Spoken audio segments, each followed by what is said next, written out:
All right, we're going to look at Caroline's freestyle. Good start. I'd like to see it dive out just a little bit more.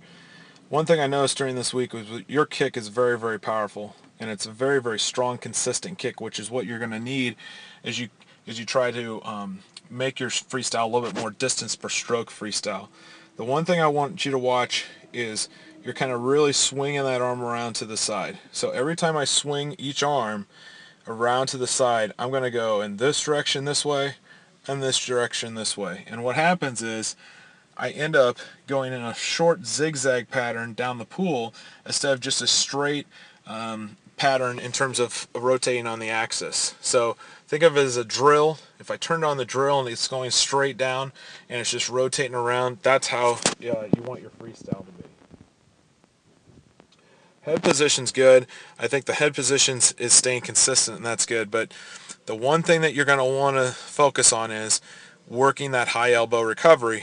And that's one thing that I think you've already started working on this week, because you can kind of see there's my high elbow. But the problem is I'm swinging that hand around and I'm bending that wrist.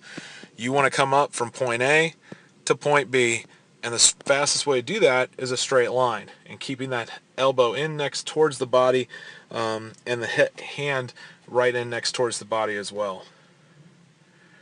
Just want to make sure too that as you're doing this that you're focusing a little bit more on the breathing.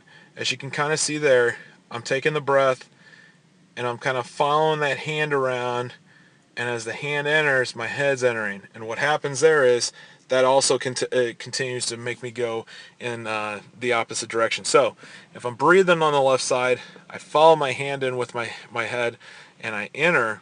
What's happening is now I'm going to the right.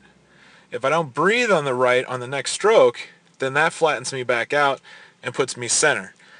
So it kind of creates more of an off-balance type of stroke. So that's just one thing I want you to focus on just a little bit more. But other than that, great freestyle. Keep up the good work, and hope to see you next year.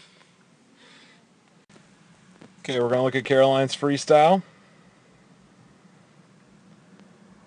Try to squeeze the arms in next to the head. Good, fast, solid kick, but we want to keep the head in zero position. You can kind of see you're in about a 1 or a 2 position there. Bring the head down into a 0 position. Keep it in that position. The other thing is, as I enter, I want to drive that hip a little bit more, and I want to extend out. You can see you're already starting to pull. When I pull, we'll rotate forward here a little bit. As I pull, I want to extend out there, drive the hip, and then right here from the elbow, I want to pull straight down with that forearm and that hand, keeping them straight and getting a big, solid paddle kind of effect going on, which is going to give me a lot more distance per stroke. But you can kind of see how you're kind of bringing that arm down to the side next to the body, and when that happens, I'm just not getting as much power as I could out of each stroke. Again, bring the head position down. Overall, great job. Keep up the good work.